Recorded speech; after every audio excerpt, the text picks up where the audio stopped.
Tadi lo bilang seorang kiai harusnya tidak hanya mengajarkan tentang bagaimana berhubungan dengan Tuhan, bagaimana cara menjalankan agama, tapi juga mengajarkan tentang akhlak. Tapi pada kenyataannya jauh dari akhlak ini kan.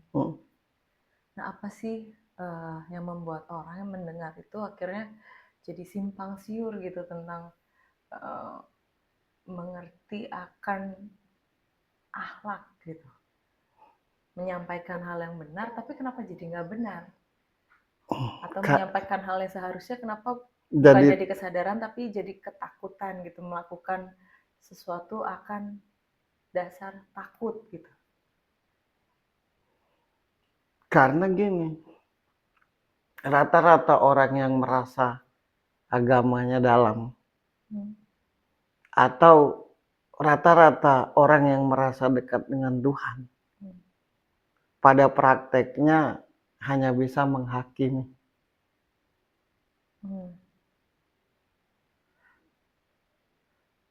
Satu.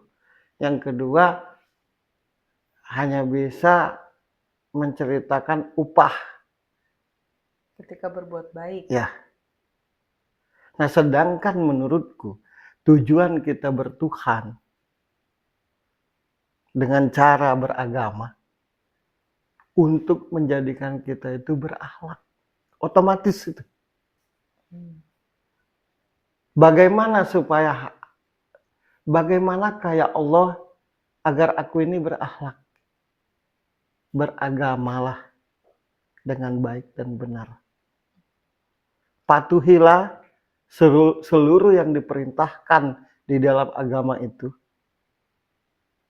Jauhilah seluruh yang dilarang dalam agama itu. Praktekkanlah dalam kehidupan sehari-harimu tentang apa itu yang namanya tata krama, budi pekerti, kesopanan, saling menghargai, saling menghormati. Karena tujuan adanya agama untuk menjadikan para pemeluk agama itu sendiri berakhlak. Jadi kalau tidak berakhlak, itu tidak beragama namanya. Apalagi bertuhan, tambah jauh. Apa yang harus aku lakukan, Tuhanku, agar aku ini berniat, berucap, dan bertingkah laku sesuai yang Engkau inginkan. Apa yang harus aku lakukan? Beragamalah engkau. Karena di agama yang engkau anut itu sudah kutulis semua aturan bagaimana tata cara berakhlak. Nah, kebanyakan ahli agama ini hanya menceritakan tentang nabi, menceritakan tentang ini, bukan. Nabi pun membentuk akhlak. Apa itu akhlak? Hati yang tulus, ucap yang tulus, tingkah laku yang tulus. Dengan hati yang tulus, ucap yang tulus, tingkah laku yang tulus, pada akhirnya menghormati, pada akhirnya menghargai, pada akhirnya tahu dengan apa yang tidak kita lakukan dan yang harus kita lakukan. Dengan akhlak, tahu cara menghormati Tuhan. Dengan akhlak, tahu dengan apa yang dilarang Tuhan. Nah, mayoritas yang beragama itu, yang merasa dalam agamanya, yang merasa dekat dengan Tuhannya tuh sibuk menceritakan tentang ini, itu, akhlak, dan akhlak. Sekali lagi, tujuan kita bertuhan dengan cara beragama agar kita berakhlak.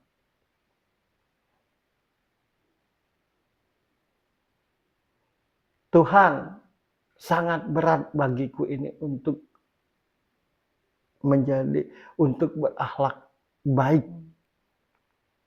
Karena akan banyak godaan dalam hidupku ini. Makanya kata Allah, ingatlah aku selalu. Berhubunganlah dengan aku selalu. Dengan tulus.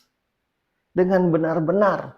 Dengan sungguh-sungguh. Kalau engkau dengan benar-benar, kalau engkau dengan sungguh-sungguh dan tulus, akan kutuntun dari setiap niat, ucap, dan tingkah lakumu. Nah, kadang-kadang orang bertuhan tuh biar banyak duit. Kadang-kadang orang bertuhan itu biar jabatannya tinggi. Kadang-kadang orang bertuhan itu biar dia dianggap paling benar. Kadang-kadang orang bertuhan itu untuk dituhankan. Kadang-kadang orang bertuhan itu untuk dituhankan.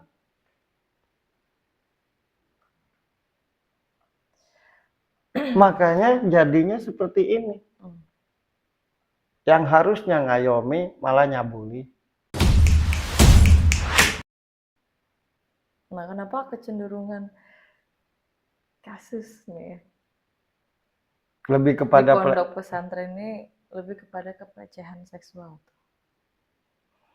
Penyebab utamanya apa? Pelecehan seksual itu penyebab pertamanya karena menganggap perempuan itu barang pemuas nafsu. Jadi setiap orang, setiap laki-laki, siapapun laki-lakinya, ketika di matanya melihat perempuan itu sebagai pemuas nafsunya, ya pasti namanya pemuas.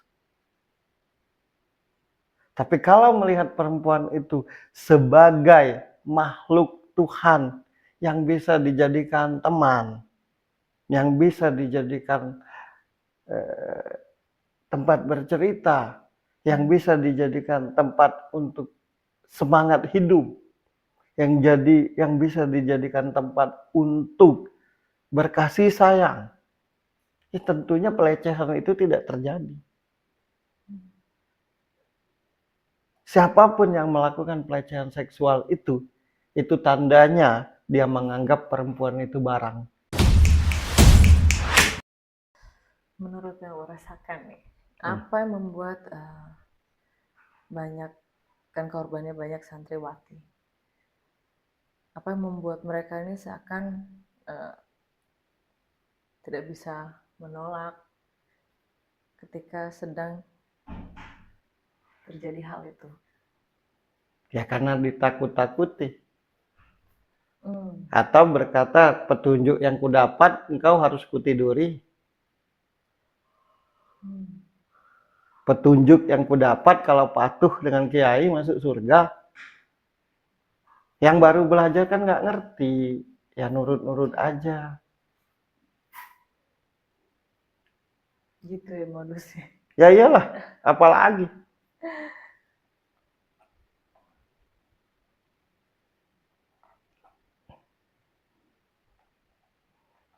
Kalau yang tidak beragama, bahkan tidak bertuhan, bersikap seperti hewan, masih masuk akal lah. Kadang-kadang yang menurut kita tidak beragama, bahkan bertuhan pun tidak melakukan itu. Nah ini sudahlah beragama, punya status kuat, punya pondok, setiap hari berzikir, setiap sholat 5 waktu itu tidak tinggal, berpuasa terus. Jadi niatnya beribadah itu apa gitu.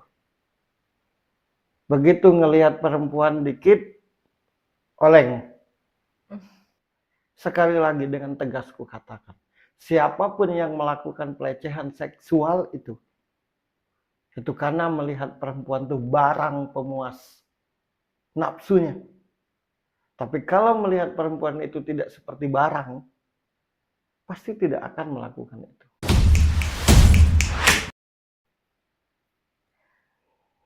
Bagaimana seharusnya laki-laki itu memperlakukan, menghargai seorang perempuan? Kalau menganggap perempuan itu manusia, bukan barang. Kalau laki-laki tidak menganggap perempuan itu sebagai manusia, pasti diperlakukan sebagai barang pemuas. Nanti ada bahasa hilap, direncanakan kok hilap. Kenapa kejahatan itu tidak ketahuan awalnya? Ya karena direncanakan. Masa hal yang direncanakan dianggap hilap? Hilap itu pembenaran. Sudah tahu itu bakal menggoda, ya tidak usah didekati. Sudah tahu bakal tergoda, tidak usah didekati. Sudah tahu kalau dilihat nafsu, ya tidak usah dilihat. Sudah tahu kalau didengar nafsu, tidak usah didengar.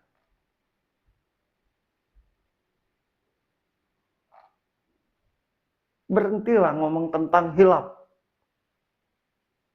Kejahatan itu, apapun bentuk kejahatan itu terjadi karena ada perencanaan. Sesuatu yang direncanakan itu bukan hilap. Karena ada niat. Ya karena ada niat. Hilap itu pembenaran. Kan kita manusia biasa. Pembenaran niat yang terjadi. Nah, aku kan manusia biasa. Wajarlah kalau aku nafsu. Ya kalau tidak kuat dengan nafsumu, jangan berada di lingkungan itu.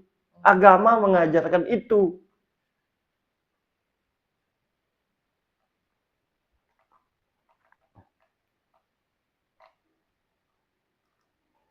Andai kata kelak dibongkar Tuhan semuanya. Apa niat ibadah kita kepada Tuhan itu yang sebenar-benar tertunduk malu kita. Engkau ingat kepadaku karena ini, karena ini, karena ini, karena ini, karena ini. Sedikit sekali yang karena tulus.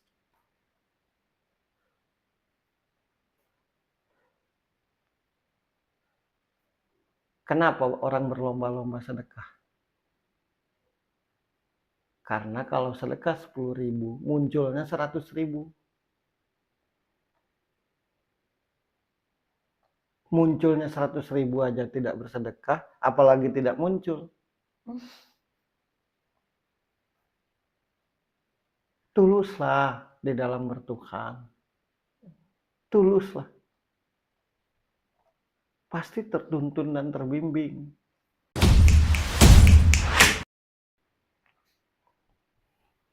Ada kasus pelecehan seksual yang terjadi beberapa bulan yang lalu.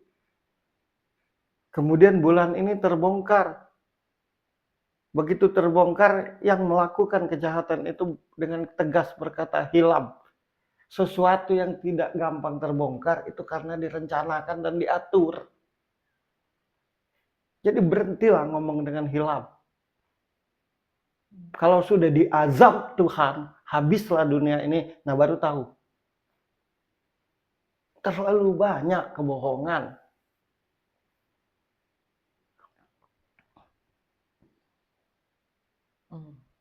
Dengan kedekatanmu kepadaku, hai hambaku, jadikanlah hambamu yang lain, jadilah sesamamu untuk berakhlak.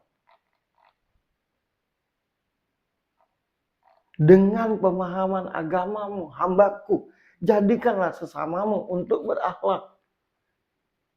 Itu aja tujuan beragama dan bertuhan.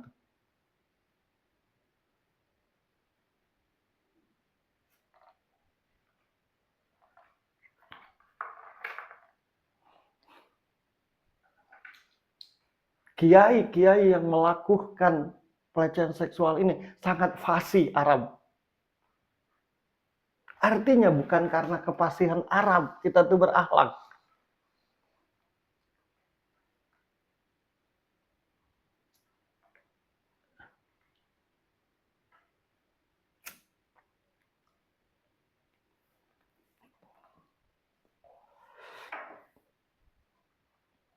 Orang yang beda agama heboh dikafir-kafirkan.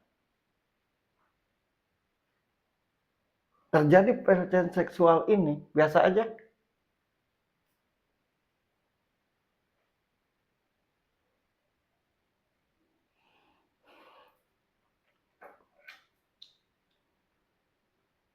Tidak sadar. Sama-sama mencuri ayam. Tapi hukumannya akan berbeda ketika yang melakukan itu ahli hukum dan orang biasa.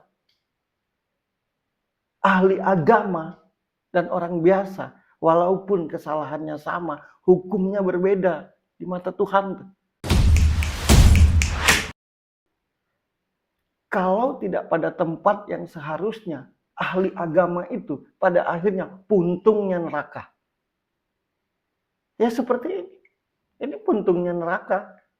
Kalau bicara neraka, dia tahu, dia paham, dia contoh.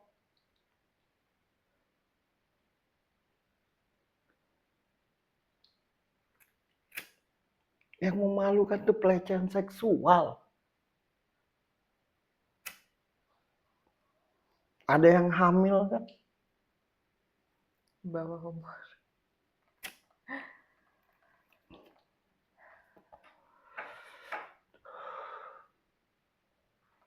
Harusnya tuh para ulama itu,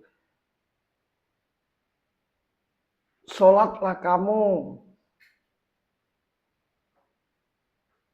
agar kamu berakhlak. Puasalah kamu agar kamu berakhlak. Sedekahlah kamu agar kamu berakhlak.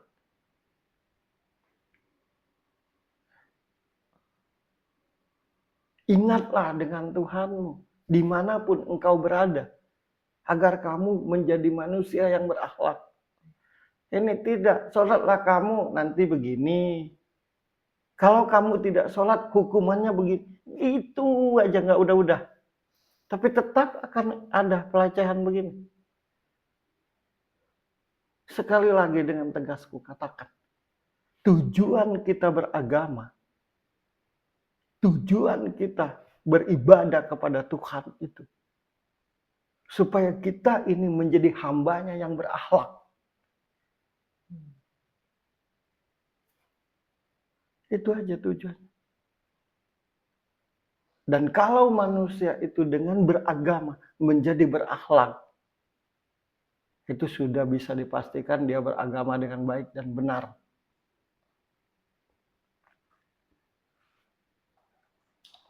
Sibuk ngupas-ngupas ayat aja nggak udah-udah.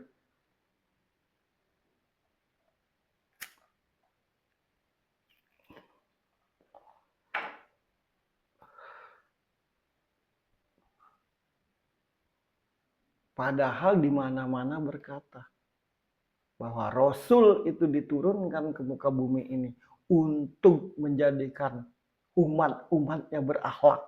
Itu perintah Tuhan.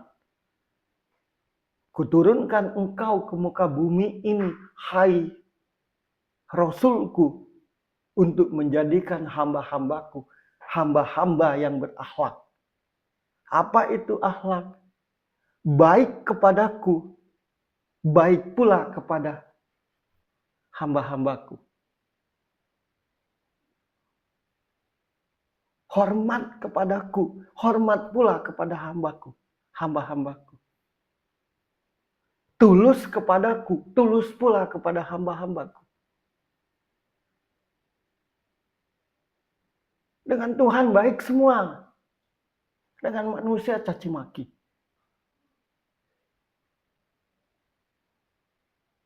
Dengan Tuhan hormat.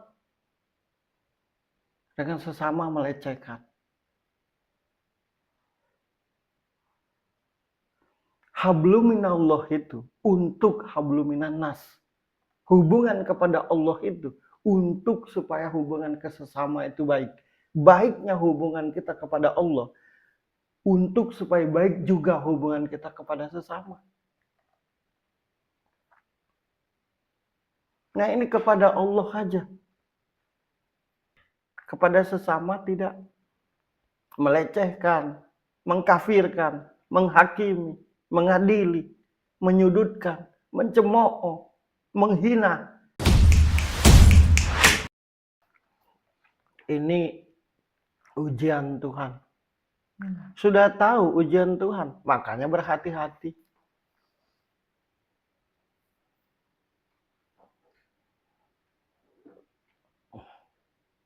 Ini godaanku.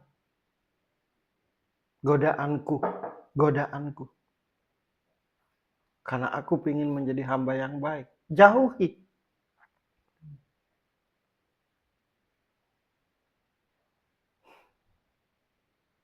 Sekali lagi, diterima atau tidak, suka atau tidak, emosi atau tidak, siapapun yang melakukan pelecehan itu, karena tidak menganggap perempuan itu manusia, tapi barang pemuas. Makanya tidak cukup 1, harus 10, namanya juga barang pemuas. Nanti disambung-sambungkan sunnah Rasul, biar diterima.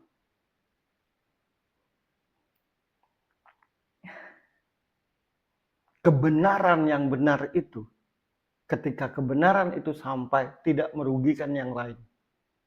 Itulah kebenaran yang benar. Tapi kalau kebenaran yang disampaikan itu merugikan salah satunya, itu bukan kebenaran yang sebenarnya. Intinya, Tuhan itu sangat amat berharap biar seluruh hamba-hambanya itu menjadi hamba-hamba yang berakhlak baik.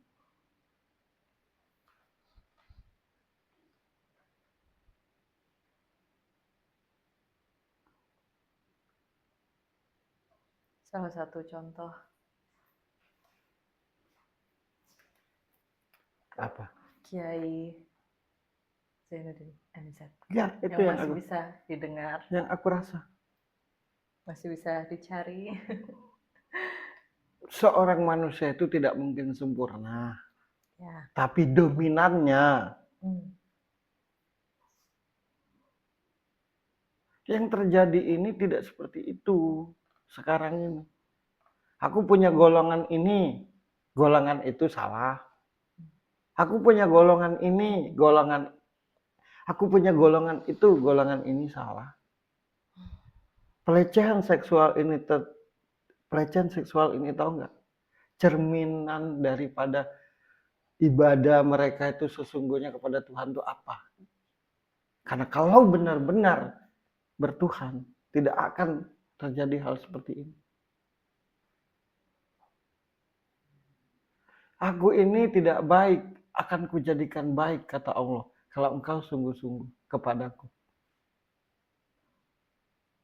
Aku ini tidak benar, aku ini tidak benar ya Allah, akan kujadikan jadi benar, kalau engkau sungguh-sungguh kepadaku.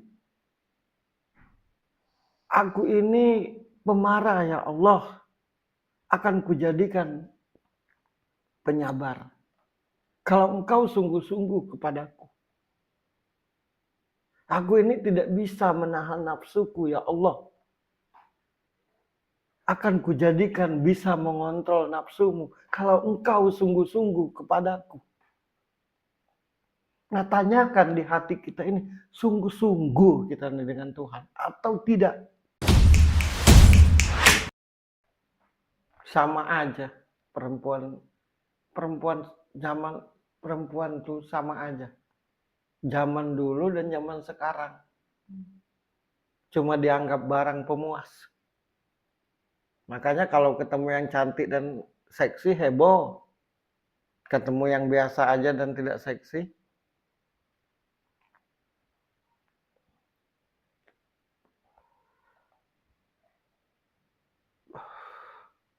malu lah.